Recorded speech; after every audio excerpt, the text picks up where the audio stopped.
Hi, everyone, and welcome to The Writer's Edge. I'm your host, Christy Stratus, and tonight we have an awesome big panel with us today. And these are awesome authors. They are all from different genres. They all have different experiences, and that works out really well because we're going to be talking about writing questions that are common, but not so easily searchable. So even though we have some set topics that we are going to hit, please leave your questions in the chat as always, and I'll do my best to get them answered. And if not, I will just leave them in the comments down below for anyone to pick up later. So don't forget to subscribe to our channel. And of course, hit the bell to get notifications when we go live or post a new video so you don't miss it. So we are hoping another panelist is going to show up, but in the meantime, I'm going to let each person introduce themselves, and then I will also introduce myself. So let's start off with Sunshine.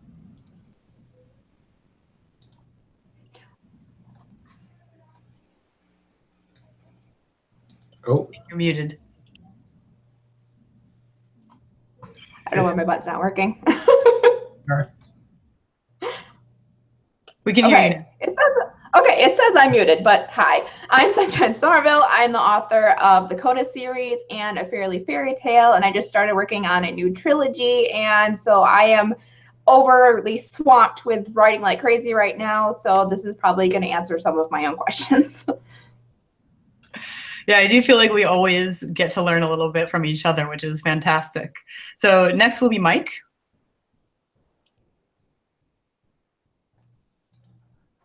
The dodgy mute button every time. Hi, my name is Mike Pilgrim. I'm a horror writer, Halloween night bald person, and all-around putz. I've got some flash fiction that I've kind of written, assorted short stories, which you can kind of check out in random places all over the internet. But currently, I'm working on my big old grown-up novel series, which is known as Pumpkin Guts, which I can best describe to you as Goosebumps for grown-ups. Thanks, Mike. And next we have Joseph Murphy.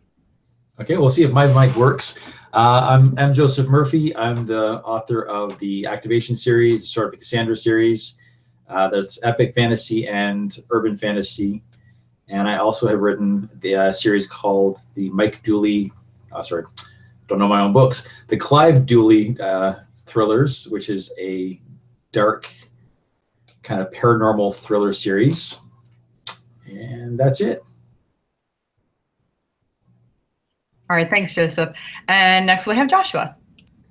Hey everyone, my name is Joshua Robertson. I am a fantasy author, dabble in epic and dark fantasy, best known for my Thrice 9 Legends saga, and I'm currently drafting out 2 novels to hopefully have them both done by October. So like summer, I'm in the midst of doing all sorts of stuff. I hit it hard August 1st, and hopefully we'll be knocking out 2 novels by mid-September. And if you're familiar with Joshua, that will happen. So look forward to that. And last, but of course, never least, Mr. Joe Compton.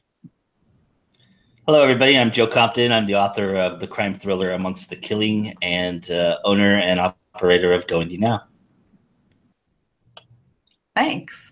And I'm your host, Christy Stratus. I am the author of Anatomy of a Darkened Heart in the Dark Victoriana collection. My second book, Lock and Key, is already on pre-order, and it will be delivered to your Kindle if you order it now on September 7th. So I'm really excited about that.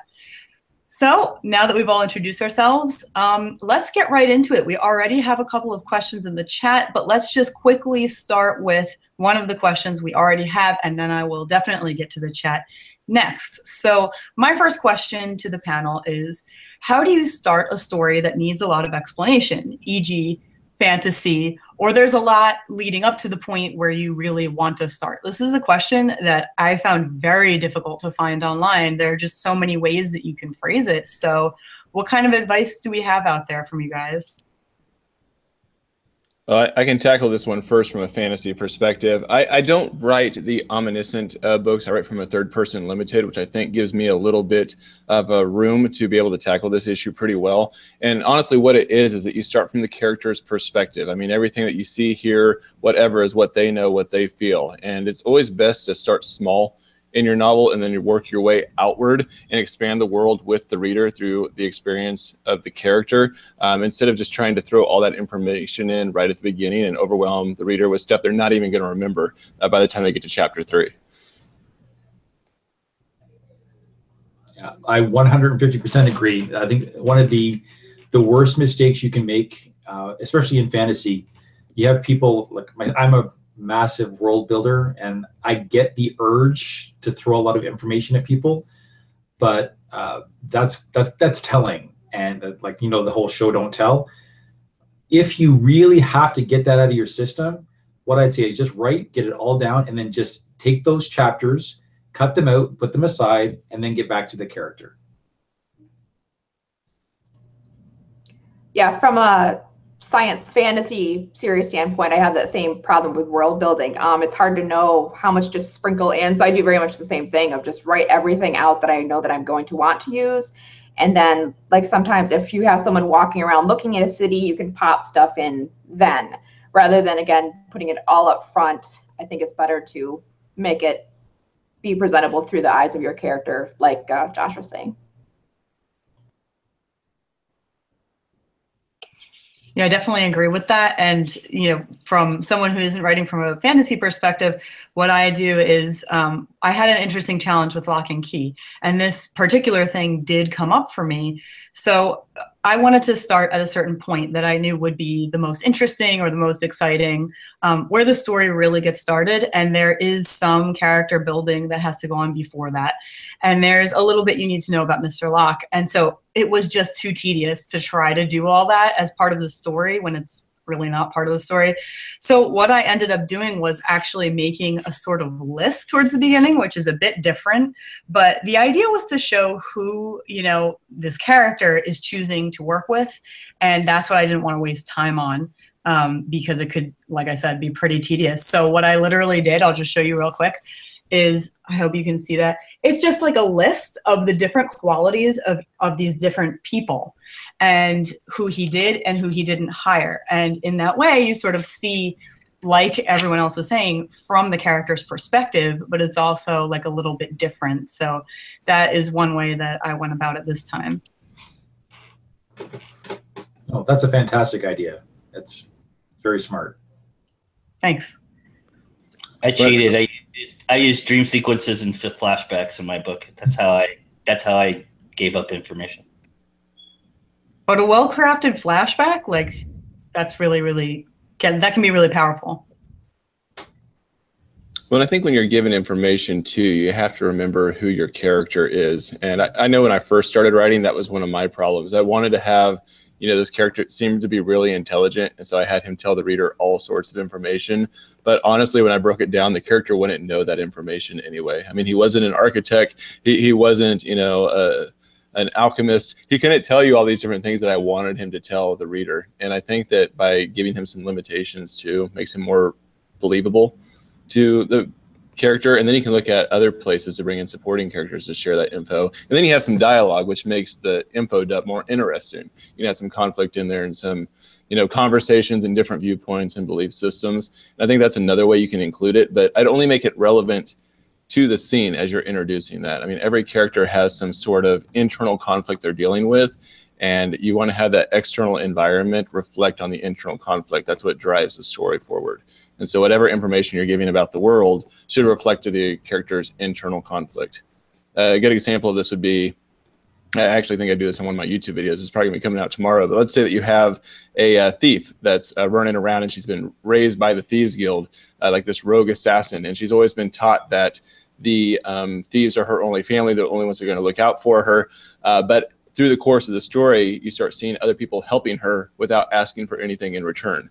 This is gonna be part of the outward world of the city and the benevolence and you know, maybe the kindness of the city that's going to directly impact that internal conflict or the story that she's been told throughout her upbringing, which causes the story to move forward and her learn something a little bit more. Hopefully that makes sense. Yeah, if you can develop a character at the same time as all of that, that's like bonus points. That's really fantastic. Mike? I agree with Josh in the way that you can kind of pepper in the your information through your kind of dialogue as you're going through the story. But the only note that I had here was basically just get right into the action from the get-go. I've said before that I'm not kind of so much of a fan of prologues or those kind of long lead-ins where you've got to know 20,000 things before you can read the story. I think you need to just kick straight into what's going on. If the person's getting chased, go straight into that, and then you pepper in the details through your description or through your dialogue or through whatever your situations are as they become relevant, because you don't need to know that this person's got kind of a sick mother who's dying of cancer, who's doing this, who's doing that, who went to school with her best friend and then they were separated at birth with her twin sister who lives in the other place. You don't need to know all these things to know that this person is in trouble right now. They've got a thing that they need to do and they're busy doing it, and the other stuff will become relevant as it becomes relevant. Well, that's if you're not writing a telenovela.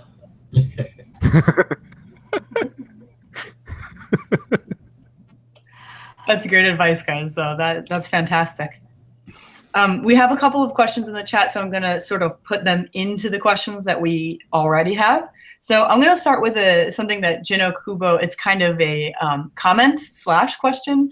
And he says, why do some writers not leave the greats alone? When they give advice to new writers, it's always Hemingway did this, or Hemingway was this or that. And he is saying that to him that's probably not the clearest advice that you could give. So, you know, probably there are instances where that works and there are instances where it's not helpful at all. Do you guys have any comments about that? That's actually a really good point. I mean, I don't think any of us wants Hemingway's life. If you look at that, I don't think that's the goal. I think the reason, the problem with that is, like any sort of teaching, is here's the standard rule, and I think the problem is we kind of just get stuck in saying the same things over and over again. The other point to that is sometimes they just get the right phrase that speaks of a truth. So there's a phrase like "kill your darlings." So we say that often and often, all the time. In a way, it doesn't really matter who said it. It's the point behind it. I do think it's important to look to your betters. I would also say that it's probably a good idea to look to people in your genre. I mean, if you want to write like Hemingway, then listen to Hemingway's advice. If you want to write like Brandon Sanderson, then maybe what does he say about writing? That might be more beneficial to you. Yeah, I think that makes sense.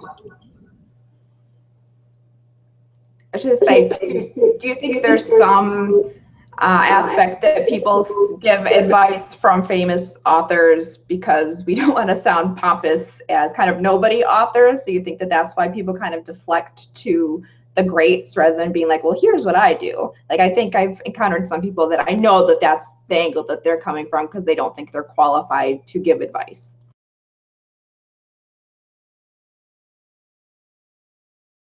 Yeah, those are good points. Those are both good points. Okay. Yeah, go ahead. I don't have anything to really weigh in on the kind of advice, as in, well, other than that you kind of take the advice from where it comes. So giving advice doesn't mean you should be listening to it, but you know, it goes both ways. I'm just trying to find a book that I think will be relevant to everybody watching. I read it last year, and I'll put the title, I'll give it to you. We can put it in the comments or something. Basically, the entire book deals with multiple writers and how their days were composed, and how they'd get up, what they'd eat, what they'd have difficulties with, what their living situations were, and kind of as a breakdown through the various things. It was really, really enlightening. I'm just going to try and track it down because I think that's relevant.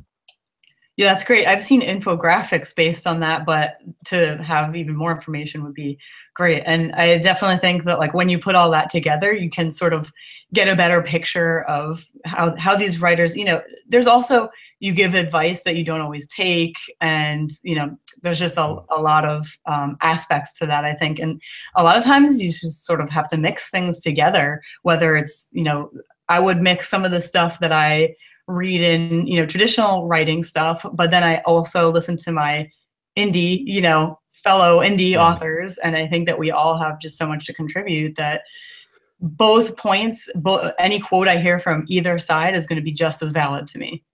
Yeah. It's like with the way you mix in kind of your role models. I mean, young people or people growing up or whatever will have one specific role model as opposed to a composite of 10 or 20 different people, which is really what you want, because you don't want one person's entire kind of philosophy on life, because it's just all over the show like that. I actually had another thought on that as I was sitting here ruminating. I think part of the problem is we're all, especially as indie writers, we're always in that thought of what do real writers do? So that's why we look at Hemingway or Stephen King, because they're real writers. And then maybe I'm not a real writer. There's that feeling that I'm not a real writer. My advice to you is, are you writing? Have you written? If that's the case, you're a writer. And then sometimes listen to your own advice. And I don't think we do that often enough. Yeah, that's a really good piece of advice, especially for anybody just starting out, because they definitely tend to feel like, the real writers are elsewhere. Definitely agree with that. Okay, cool. Let's move on to the next question that I had, and then we'll go back to the chat again. One common question is, how do you make jumps in time clear to the reader? And that is, I can say I've definitely struggled with that. I think that's a super common problem. Actually, seen this question the other day in a writing group where somebody was asking about how to make jumps in time. For myself, I think that I write in a particular way throughout my stories, where most of my novels are broken up into quarters, where there's quarter parts of time. And every quarter of it starts with a new page where it says, this is this month of this year and it's this month of this year. So you see the jump in time before you start that period. And so if you pay attention to the dates at the beginning of each one of the sections within the book, you know how much time has passed.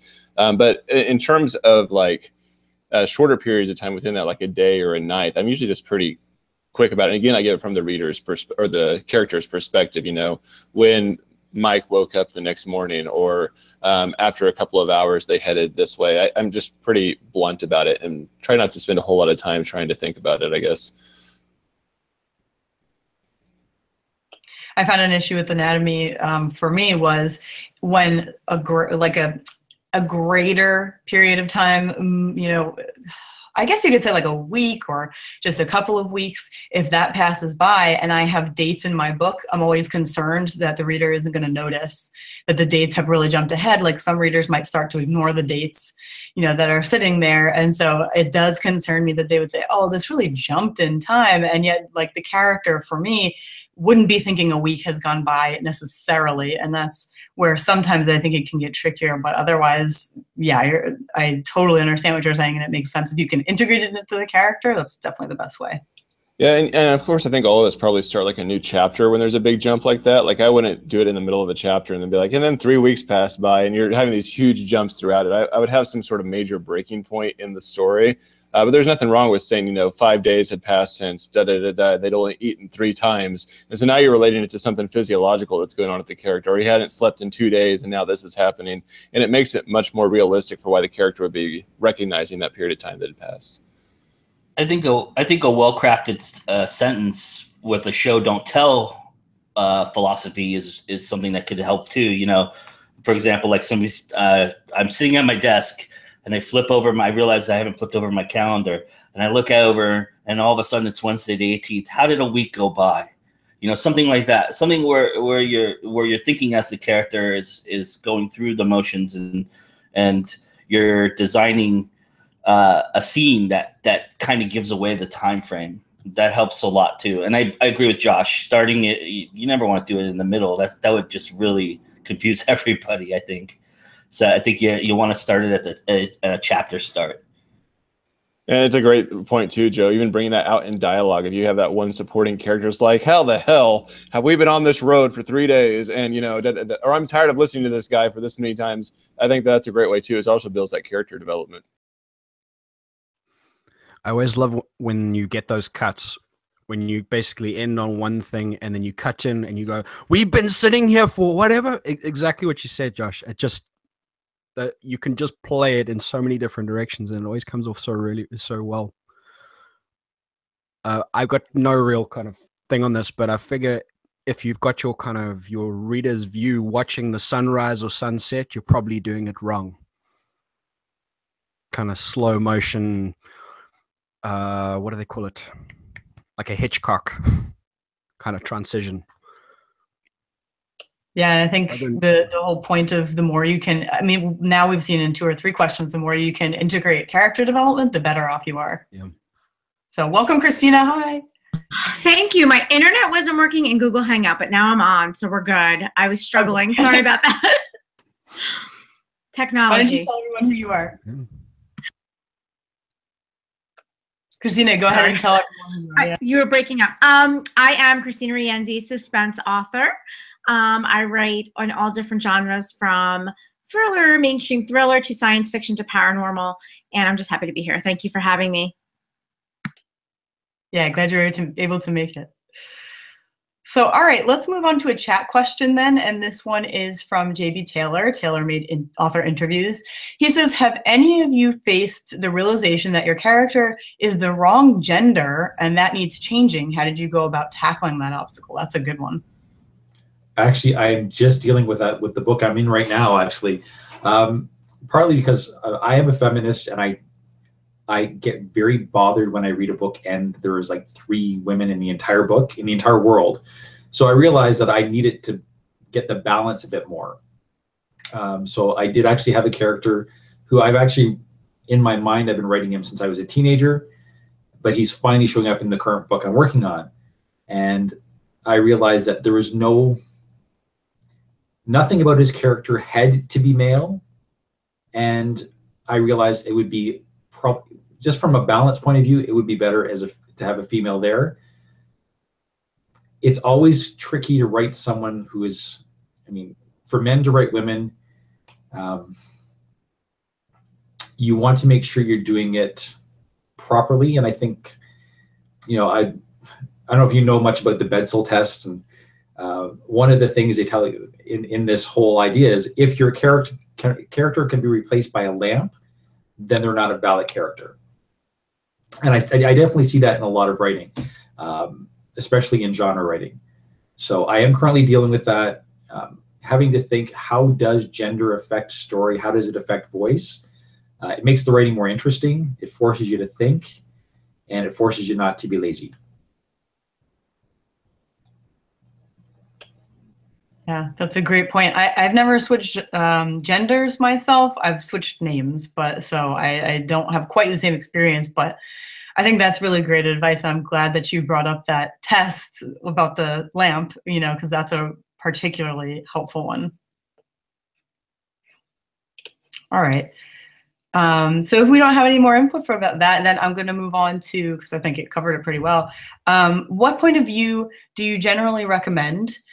First person or third person POV? I know some people feel very strongly about it, and I realize that this started happening, I would say, more recently in YA especially. That's personally what I've noticed in Goodreads reviews and stuff.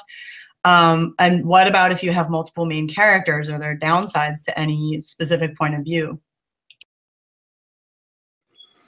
From a fantasy perspective, go ahead, Mike. I'll let you go. Go. Oh, you sure? I've been cutting in all night, so this is all you. So. I was gonna say, from a fantasy perspective, I feel like you have to be a pretty badass writer to really conquer omniscient third person point of view and be able to jump around in a story. I think there's very few writers nowadays who are actually good at doing that. I couldn't even name one off the top of my head, to be honest with you. Third person limited is what I prefer to read and what I prefer to write. First person, I have read some, but there's very few first-person books that I like reading, and I think for me it's just too personal to the author. I always hear the author's voice instead of the character's voice when I read first-person. Boy, I'm regretting that now. I like third-person limited omniscient though, so I feel like a grade dingleberry about now. No, you may be one of the. I haven't read your stuff, Mike, so you may be really good at it. I haven't seen a lot of folks that are able to capture it. I feel like I'm bouncing around in a scene and I can't really grab who I'm supposed to be paying attention to. So it's the rooting of kind of where the story's coming from that throws you out of the story in the situation. Yep. I know exactly what you mean. I prefer third person like Josh, just because it feels a little bit more like you can angle and you can pivot. I'll write first person occasionally, but the truth of it is I always feel if the story's kind of shaped around that limited perspective, and the trick with the trouble with first person is that every piece of information that your character gets has to come from kind of outside, or they have to see it themselves. So you've got to. It can get really kind of overdrawn, where you've got people kind of listening at doors and all of that kind of thing. I mean, with Harry Potter, at least you could kind of skip between people, and Joe Rowling would bring in other characters who can feed information to the reader from another kind of a completely separate situation, so you could be in the know. But it can get really, really kind of sticky like that. Anyway, Joe, sorry. Well, as someone who's written a dual perspective first person novel, I think I have to defend my first person philosophy a little bit, because I think there is ways that you can actually encompass a 360 view and keep people engaged and keep people moving, and have the characters describe those as emotions and events. And again, I cheated because I used two perspectives technically, but I think what was more difficult for me wasn't so much finding the voice of each character, but making sure that I covered all the ground, which is something that you were saying, Mike, about that's what third person helps with, is covering. But you can do it. I think there is a way and a method to madness, and I think what I like about first person more than third person is that the introspection is a little bit stronger, and you get a little bit more of the character and what they're thinking and feeling, and I kind of gravitate toward that. I like the introspection. I like the thinking part of it. As I mean, obviously this is a panel full of fantasy writers. Christina and I are the only I think non-fantasy writers. So that's going to be different for I think it's genre specific in a little bit of ways. I don't think there's many first person fantasy out there, because I think it's too difficult with all the world building and everything like that. But for me, it's easy because I'm basically in one environment. So yeah, I think what Joe said is that's the perfect point. When we're talking about voice, what are the voice of the characters, and it is very dependent upon what genre you're writing. I typically write fantasy, urban or epic, but when I did my paranormal thriller, I decided to do first person, which I liked because it felt more claustrophobic. When you get to see what he's seeing, feel what he's feeling, because you're inside his head. He has some mental health issues, so in that case, it's very important to be inside his head. And it was the not being able to see what's outside of you made it, for me, scarier to write, and I think it's scarier to read as well. So I got to back up and make sure that we're all using the same language too, because third person limited, you're only in the character's head. It's just you're not using eyes, but like that sort of thing. But third person limited, it's only through their eyes, through their ears, what they're feeling. So you're only seeing what they're seeing. You're not doing the 3D bird view out where you're coming out and you're zooming around and seeing a battlefield. When you're writing the battles, you're only in that character moving through, and you're only experiencing what he's going through. So I hear definitely what you're saying. I think that's a huge benefit with first person. And I think a lot of people associate first person with that very close connectedness with a character. But I think that you can also achieve that with third person. And I'm going to chime in and say I agree. I use a lot of deep point of view with third person. So it's almost as if you could take the character's name and switch it with I and have that first person feeling, but it's in the third person. I have also used first person, like Joe was saying, in suspense. I like to use, and this is a little tricky because you do have to be careful with it, but I like to use the first person with the main character, and then if there is that antagonist doing the third person point of view. It's hard to switch back and forth. It can be a little confusing, but if you do it well, you can get really close to the main character and then have that antagonist, who you may not know who that person is, be at arm's length. But yeah, I think the first person, there is a gut feeling, I think, when you first start writing, to just write everything from first person because it feels natural, but it's really very unnatural. And I think until you're comfortable getting into character and being that character, it's hard to write first person well. And so that's something that I struggle with. If I write first person, I'm very careful that it's not me coming through. It's the character. Whereas with third person, it's still, I mean, obviously you still have to be in the character, but it is easier, I think, to kind of separate because you're speaking in a narration. So it's what's comfortable for the author, obviously, and what's right for the story. I have rewritten stories in different points of view based on what I thought initially might work, and then when I'm go halfway through, I'm going, well, it just doesn't feel right, and I need that third person for my ability to explore. So it's tricky because I don't think there's a right answer, but I think every story has an angle that you need to pay attention to and what will work for that story. Yeah, I want to highlight also, those are good points. I also want to just highlight that Joseph Murphy, I think, brought up a particularly good point as well.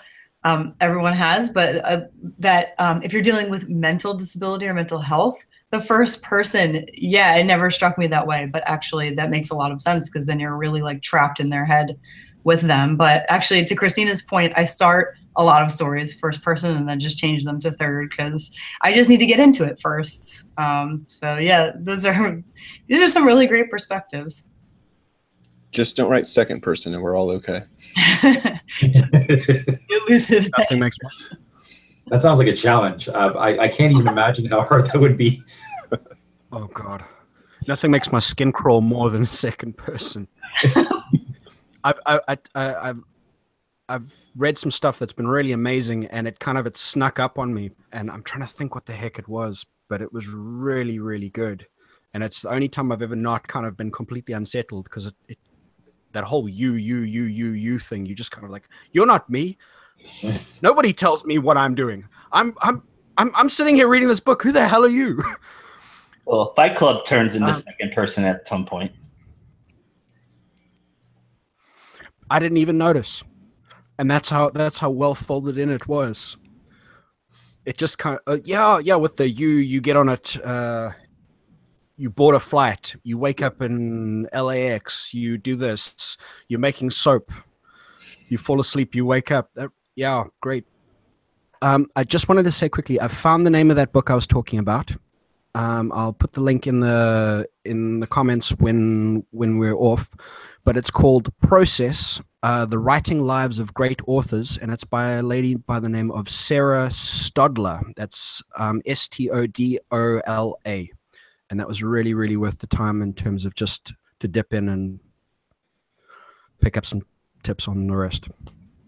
I'm glad you found that. That sounds really interesting. I wanna check that out for sure. Yeah, leave it in the comments afterwards. That'd be great. Okay. Thanks.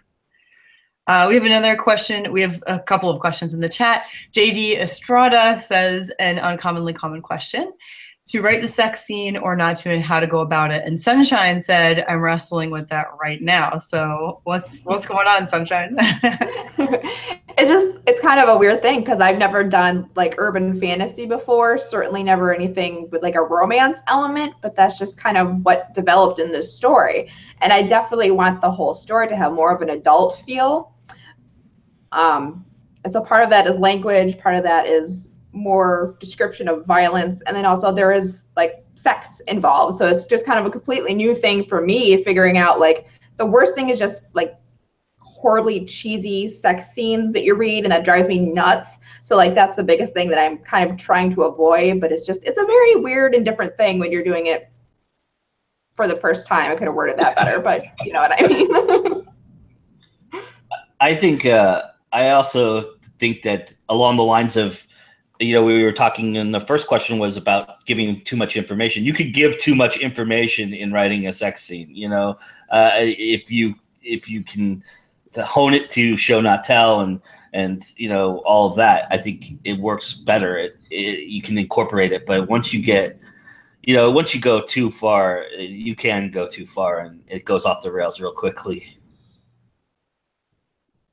Probably. Yeah, go ahead, Mike. This year I've been going through this phase of book and movie adaptations, so kind of Rosemary's Baby, Jaws. Last week I read Jaws and then watched the film. Embarrassingly, I'd never actually seen the film beginning to end until last week, and something that struck me about the way that the book was written, which was really kind of unsettling. Every point that the author could go to the sexual angle, it was completely male gaze, and it got to the point of uncomfortableness. So everything was framed from that angle. And normally, kind of, I'm completely pro sex scenes, pro kind of going that direction, because it's, kind of, who doesn't want more sex in their life? Like nobody. And but it got to a point where that I'm going to spoil the book here for anybody. I'm sorry, but about halfway through it was like the entire story about this shark just stopped for this just really extended scene about an affair that just got so kind of filthy, and it was completely unnecessary and out of place. It could have been an eighth of the size and done all the heavy lifting it needed to do. So just be aware that you're not kind of indulging your own private little fantasy. And if you're going to do that, cut it out before it goes out and is out there in the world, because you're just making your readers uncomfortable. Yeah, and what you're saying is what I'm seeing in the chat as well. If it moves the story forward, if it has something to do with character development, if it develops relationships, stuff like that, as long as it actually accomplishes something, go for it, right? But exactly what you're saying, if it's overdone and it's really unnecessary, then you start to notice that sticks out a lot. Excuse the pun. Yeah, excuse the pun. I want to get to another question in the chat. This is from Antonio Lopez. He says, is there a complete fail story? For example, he's saying, I have a story that I started way too young, and through learning the craft, tried to fix it. I rewrote half, and the old ideas I had are no longer working. When do you throw out the towel, and how do you know? Antonio, I have a box full of crap that I've halfly written. I can tell you everybody on this panel is probably going to say the same exact thing. I could go over to my closet right now, take my camera over there, and show you this box. It's got a bunch of crap in it that I wrote probably 10 pages of and abandoned real quickly because I realized it wasn't going to work. And you just have to let it go. You have to, you just have to let those hard to reach chips go sometimes. Yeah, I could shake Joe's hand. I would say the exact same thing. I finished my first novel when I was 17, and I know at one point I looked at going back and trying to fix it. But you grow so much as a writer that you really can't just go through and edit something like that, because your writing style has advanced so much further. So toss it to the side, let it be a reminder from, and start a blank piece of page and just go from there. And in fact, you'll find that if you know the story and you just start with a blank page and never look at the other one, your story will improve by using the new techniques you've learned. This is something I've noticed, especially with indie writers, is there's this sense that the first book you write is the one that you have to publish. I am very grateful that my first book was written at a time before independent publishing was a thing, and just because you write something doesn't mean that it's for other people's consumption. Writing is a craft, and you get better over time. So, if you've written something that you think isn't up to a certain caliber, that's fine. It's practice. Learn from it and just move on. I'm nowhere near as prolific as the rest of you in terms of kind of production and all of the rest. And by nowhere near, I mean not even on the same chessboard here. But the real hard lesson in the beginning of my writer's journey was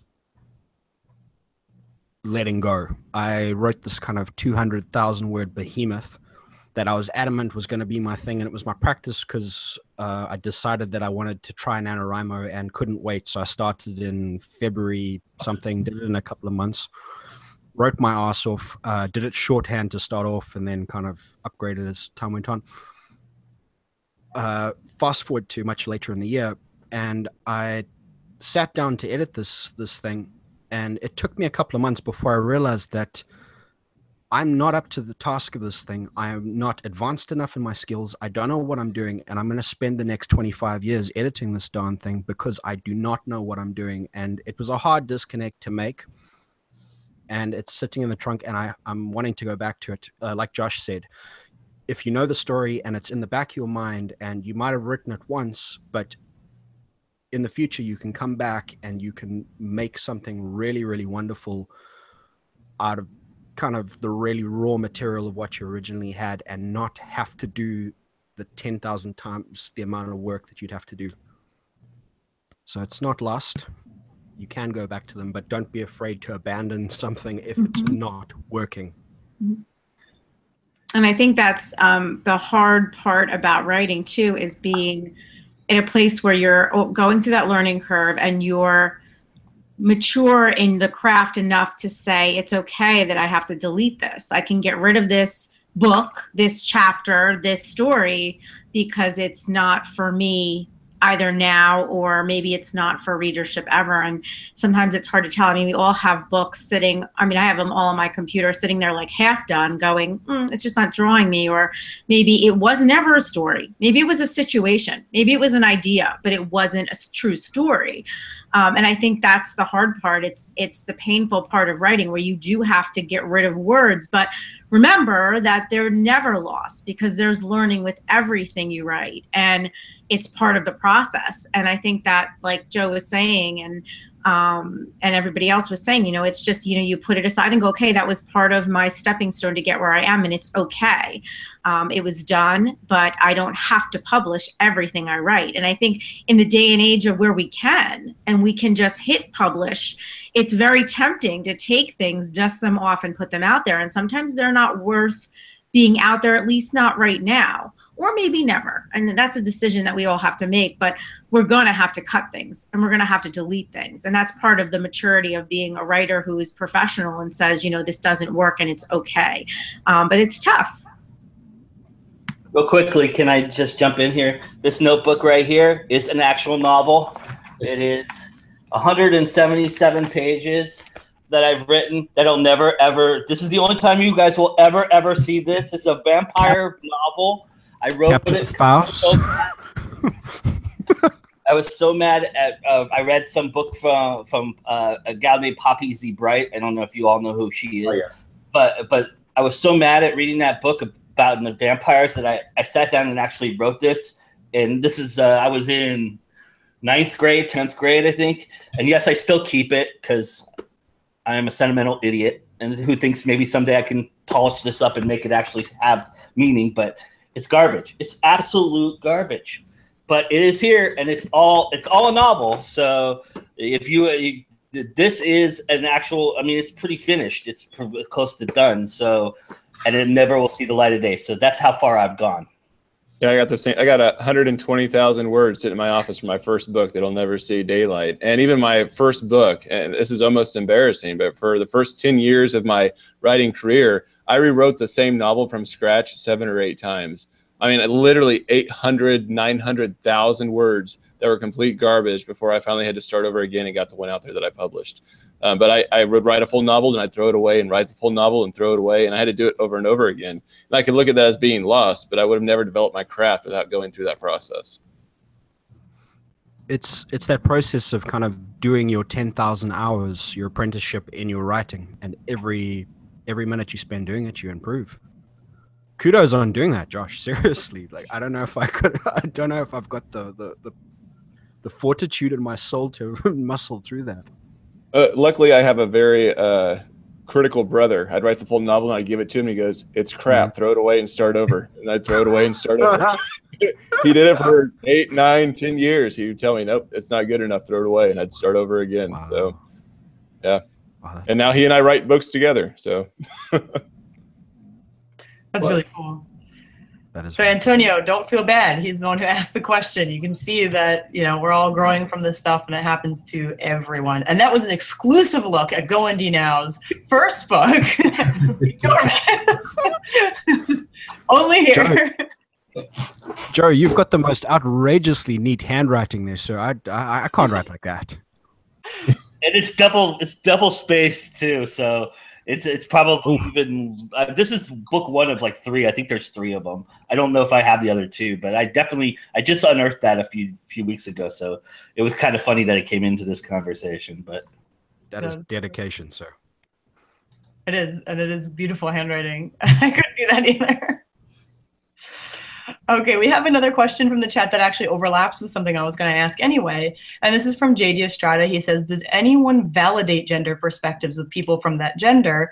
And that kind of crosses over with the question I had about how do you write a book from the point of view of someone who is utterly different from you? So that could mean, you know, a totally different age, you know, maybe someone disabled and you're not. And in JD's case, a different gender that you may want to sort of check, did I do this right?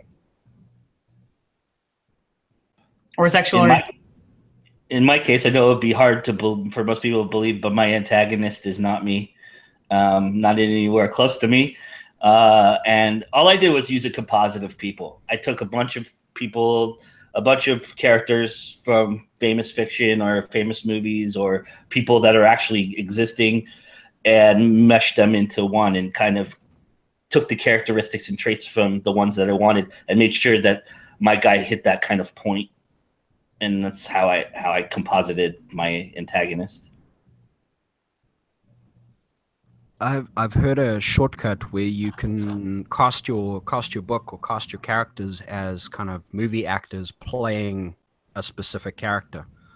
So at least you can kind of take a base on that, and then I don't know, method act your way through the rest of it, where you kind of get into, once you kind of broken through that initial kind of difficulty, then you can kind of work within the character and start seeing the world that they would see it, the way they'd see it. I don't know, difficult situations. Kind of the first thing that springs to mind is that if you're on the question, I think it said something about an elderly person. So if you were trying to get into this headspace, kind of simple things like taking a flight of stairs, crossing a road. You know, this is a kind of a high level difficult activity that all of us would kind of just take for granted. You know, you kind of look left, you look right, and you just head on across. For them, you've got to kind of think in terms of the actual physical situation that they've got to go through, what it costs them physically to kind of do this activity, to cross the road, to the panic that's rising in them when they can kind of see this car that's coming through a built-up area that's driving a little faster than it should be, and they don't look like they're going to slow down before they hit you. And I think it's best advice I can think of is to basically put yourself in a situation as this person and work it out from there. Yeah, I would totally build off of what Mike is saying. It's looking at the 5 senses of whoever you're trying to get into and really breaking it down to those 5 senses and being able to put that on paper. I know for myself, which obviously I'm a slow learner. I had to go through a lot of novels before I got it right. And I don't even know that I got it right yet, to be honest with you. But a lot of it had to do with experience and just growing and being able to see the world through a different lens. I don't know the age of everyone on the panel. I won't ask you guys that publicly, but we know that the brain doesn't really fully develop in people until about 26, 27 years old for most of us, or 24 to 27 years old. I'm over 30 now. It took me a while to really be able to see other people and put myself in their shoes and be able to see the world through their eyes. I don't think that I could have accomplished that at 18, 19 years old. I think too, just as writers,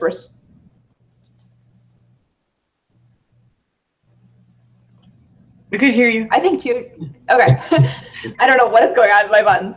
I think too, just as writers, we're supposed to be observers of humanity. So I think a big part of it can be just going back to that. Like maybe don't, hold a notebook in your lap and stare at your grandma and write stuff, but, watch people that are like these characters and just go out and sit, plop in a mall somewhere and just watch different people. And you can get so many different little like personality tics and just physical differences that are very good to like add depth to characters that you might not be able to relate to personally.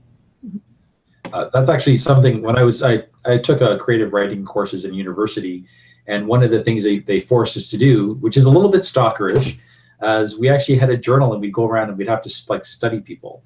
So I would sit on the bus and I'd look at them and I would take notes of what they were doing, which again is a little awkward, but it was a great learning experience.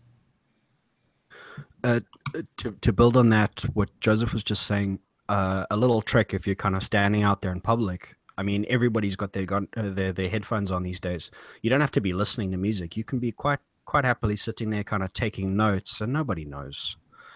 A particular thing that stuck out in my head a couple of months ago, I was sitting in a cafe and this woman was talking in this kind of sing-song voice, and her voice would go from kind of one side to the other side on her sentences, every sentence she said. And it's stuck in my head. I've got it written down in the back of my notebook there, and I'm going to use it at some point for something. And she'll never know. Mm-hmm. But I'm appreciative to her anyway, and thank you very much, whoever she is. And I just want to add that I think you have to do that with care. And certainly, we all have people in our life that we can call upon to, make sure we got it right. But I think there's a lot about us that's more alike than it is different. And if I even just think about, if I'm writing a male character, and obviously I'm female, I have a lot of masculine qualities. Like the way that I do things, the way that I think, I am much more masculine inside my head than I think I let on. And those are, I draw from that. I go into that when I'm in my male characters, and I will check with the men in my life and say, is this believable? Does this seem right? Does it make sense for this particular character? And this is what this character's goals are and who they are in the story. And I do I will check with those people in my life. And, we all have people in our life that fit certain characteristics that we're drawing upon, right? Those strong characteristics, whether it be someone who's, someone who's elderly that has that, just the old wise person in your life, or the one who's got the insecurity, or we all know people like that. And I think if you pick on those pieces and you accentuate them, and you don't have to do it with everything. I think if you pick a few things and you focus on those, you can really capture the essence of a person very clearly by highlighting those couple of pieces. But certainly you do it with care, and don't be afraid to ask, did I get it right? Is this believable? I've read work of friends where I read a character and I just say, like, they would never say that. Like, I'm reading your story and your character would never say that. That's not who they are. And it's easy to fall in and out when you're trying to write a story. But certainly, there's a lot about us as people that's much more alike than it is different. And I think if we try to focus on the commonalities and pull out those couple of things that make us stand out, those few eccentricities, those are the things that are going to stand out. Yeah, and actually you just touched on a point that JB was asking.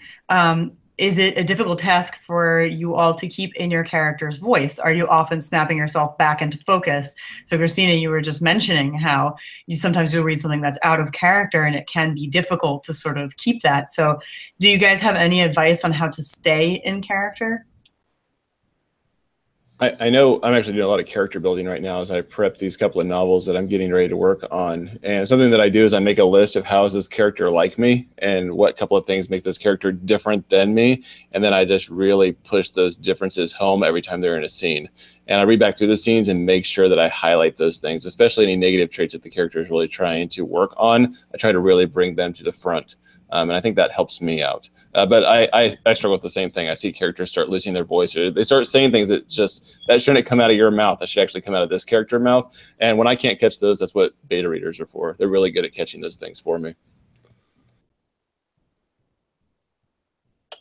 Yeah, and another way that I've done in the past is to sort of go through, and this is kind of work, but at the same time, it can be worth it, is I go through and like highlight the dialogue or maybe the perspective. It depends on what you're doing and what you want to sound like this character.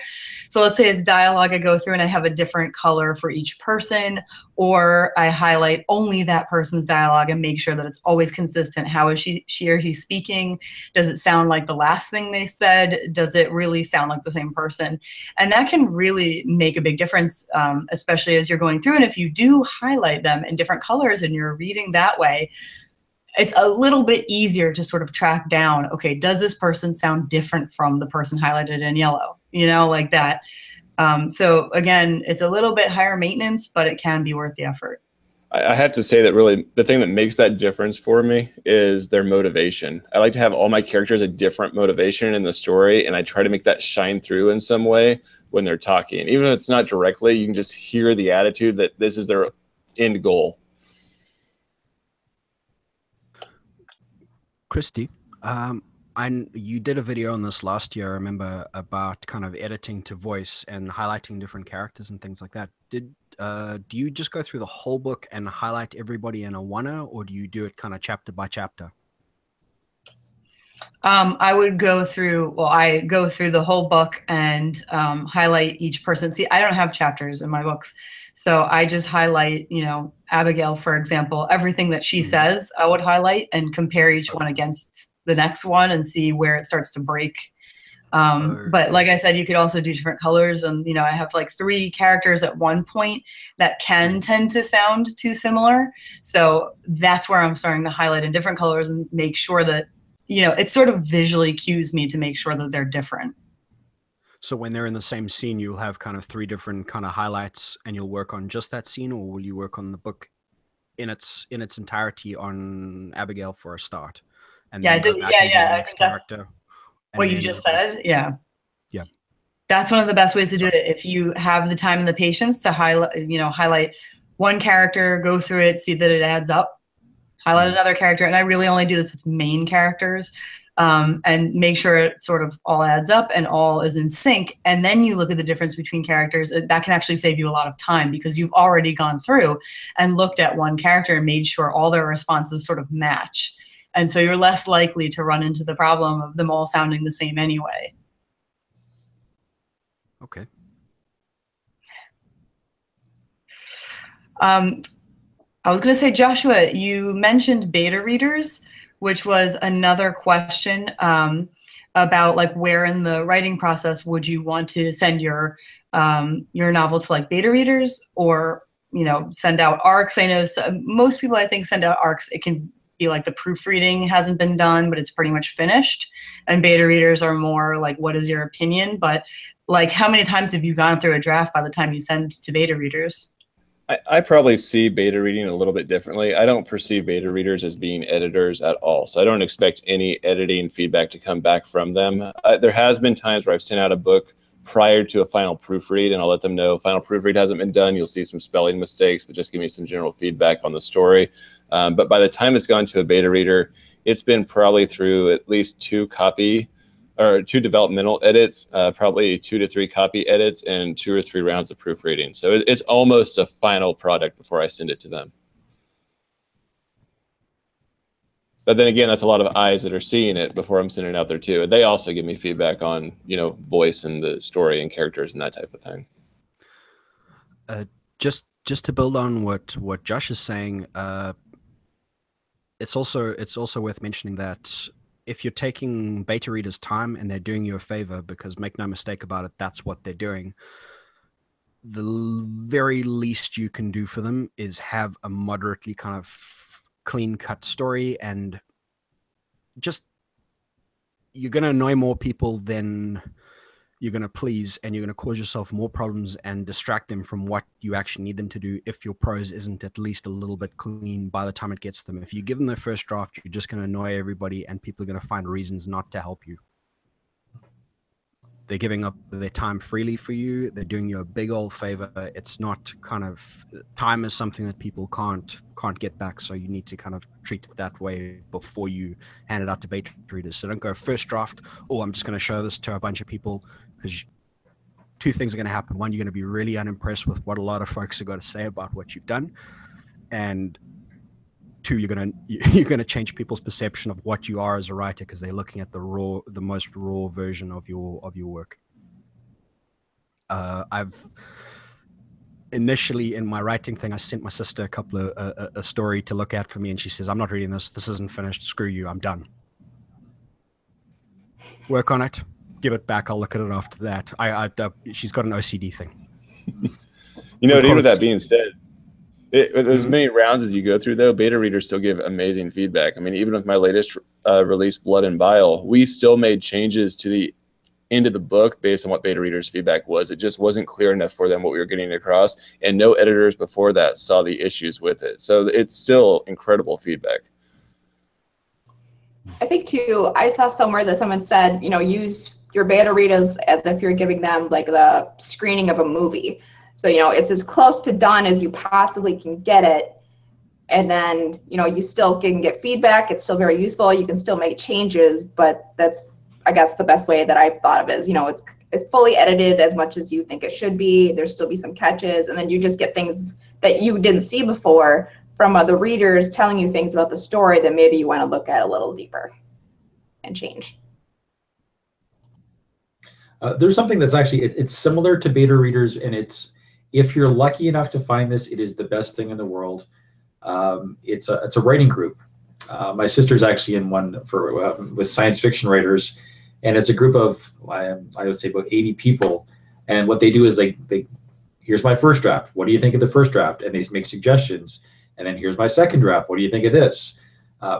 However, that's a great thing. It's when I was in university, it was the same sort of, my classes were the same thing. Here's my first draft, make some suggestions. Here's how I've improved it.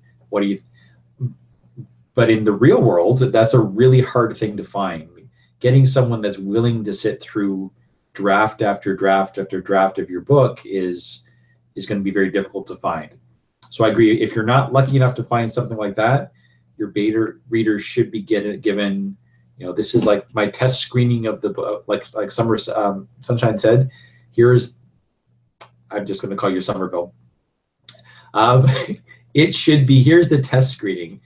This is my finished draft. What do you think? And then, like Josh said, maybe I'll make some changes after that. Well, as a former filmmaker in a past life, I can tell you, filmmakers hate test screenings.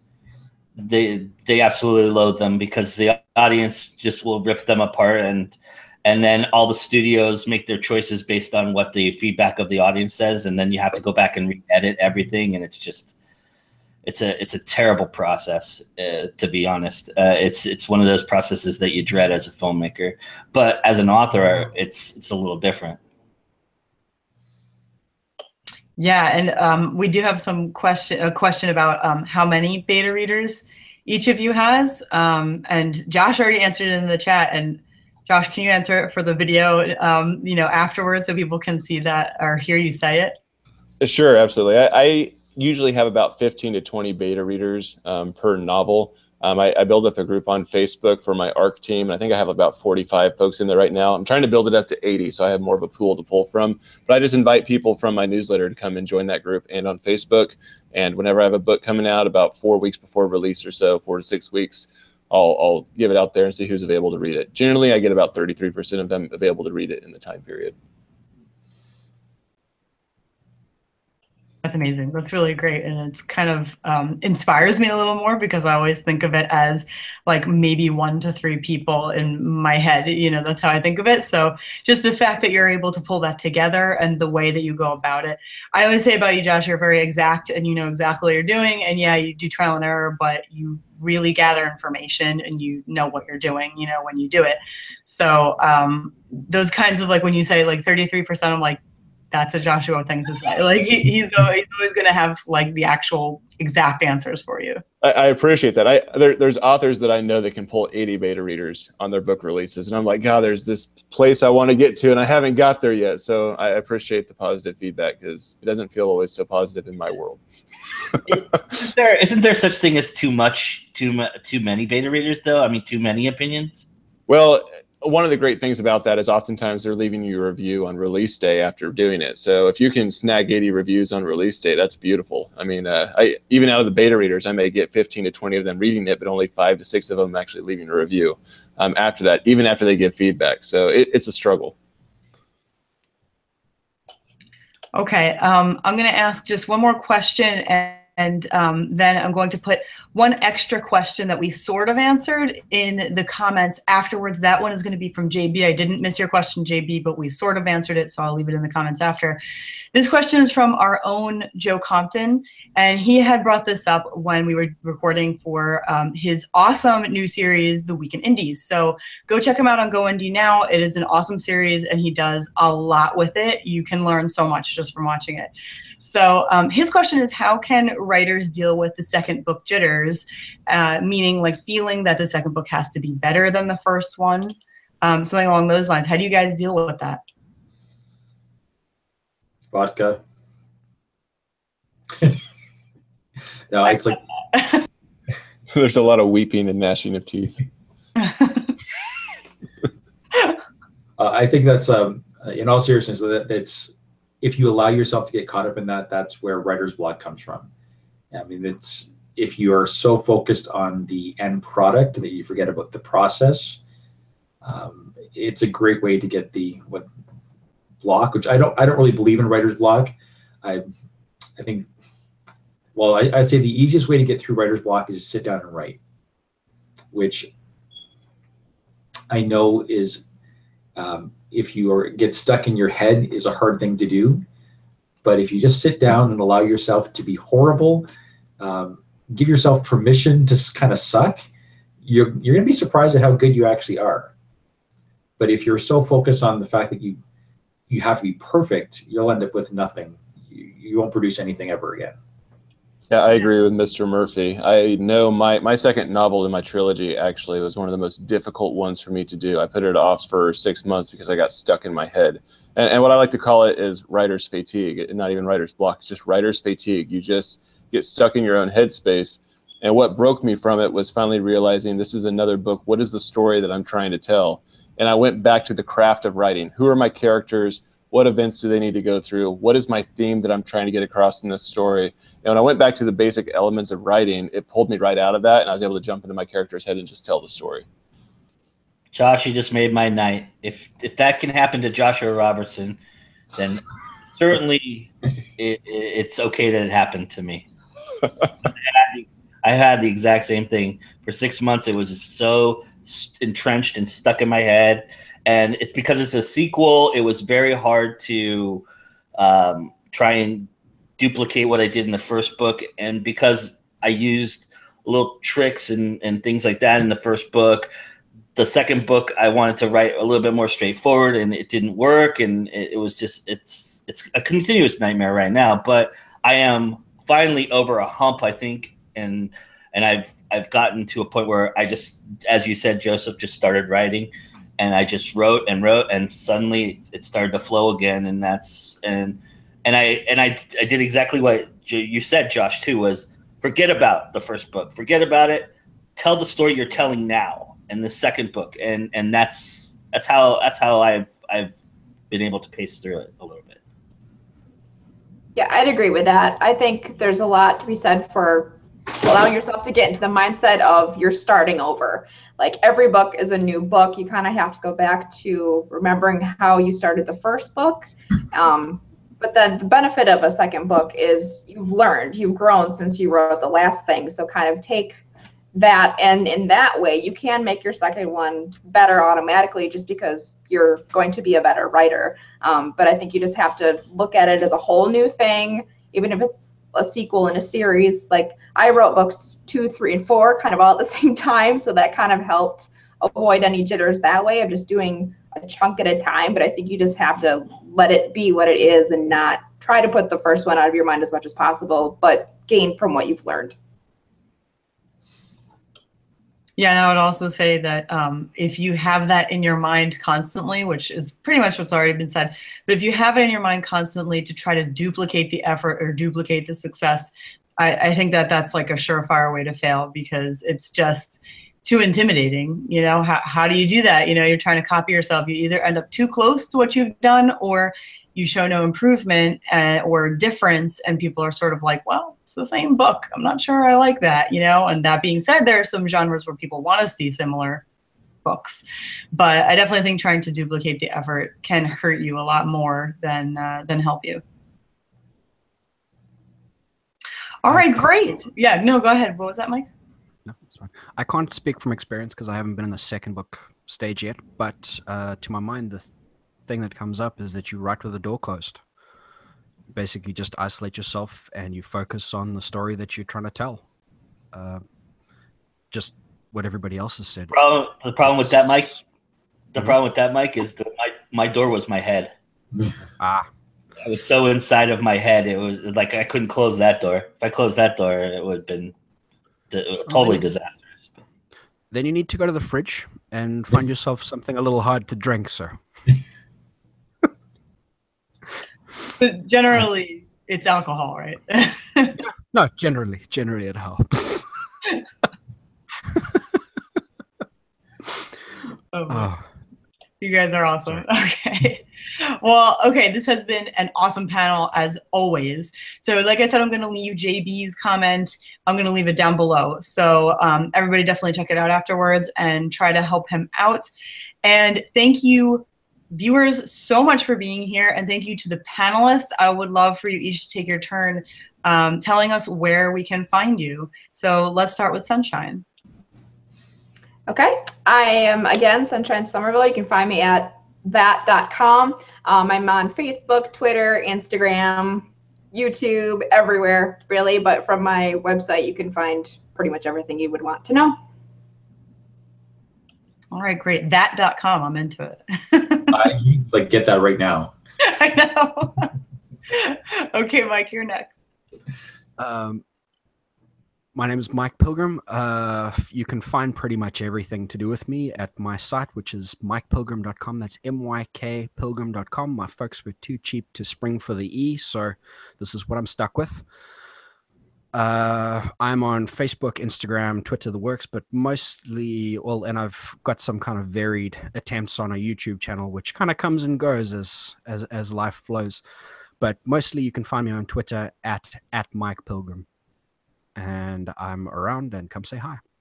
Thanks very much for having me, guys. This has been outstandingly good fun. Thank you. Thanks, Mike. Thanks for being here. And next is Joseph Murphy. Easiest way to find me, if you go to mjosephmurphy.info, has links to all of my social media on there, as well as to my blog that has some interesting stuff on marketing for writers as well. Great, thank you. And Christina. Hey, I'm ChristinaRienzi.com. Everything links from there, but I primarily hang out on Facebook, Twitter, and Instagram. Thank you, guys. Thanks, Christina. And she battled hard to get here through internet issues, so thanks, Christina. Through the New Jersey Day technology. Something was down. You're next, Joshua. You can find my stuff at robertsonwrites.com. It's ROBERTSONWRITES. You can use the same thing to find me on Twitter, Instagram, and Snapchat. Just now getting my Snapchat back up and together. If anybody knows about the Robertsons in Scotland, and you might have a castle out there that I may just selectively own because of bloodlines, let me know, because I'd love to move out that way. The offer is up, guys. All right. We had 7 clans, Robertsons, sons of Robert the Bruce, where we want to come back. There you go. And next is Joe. You can find me basically, I guess, Joe Compton on Facebook, Joe Dream on Twitter, Joe, I believe it's Joe ID Film 73 on Instagram. And then my YouTube channel, which is Go Indie Now, and my facebook.com/GoIndieNow. I've kind of abandoned the website. My YouTube channel is basically my website now, because that's basically where you can find what we do and who we are. And if I can just do one really quick plug, tomorrow is our flagship show debut for episode 17. We'll for everybody, so hope everybody goes and checks that out. And then you won't see me for a couple weeks. I'm going on vacation. Yay! Enjoy it. It's well deserved. And I am Christy Stratus. I'm the host of The Writer's Edge. Thank you all so much for coming. For me, you can find me at christystratus.com. I am on Instagram, Twitter, YouTube, Facebook, Pinterest, Shorty, let's see. I'm on pretty much everything. So thank you so much to everyone for being here. The next The Writer's Edge is going to be on August 24th. So I hope to see you there, and have a great night. We'll see you soon.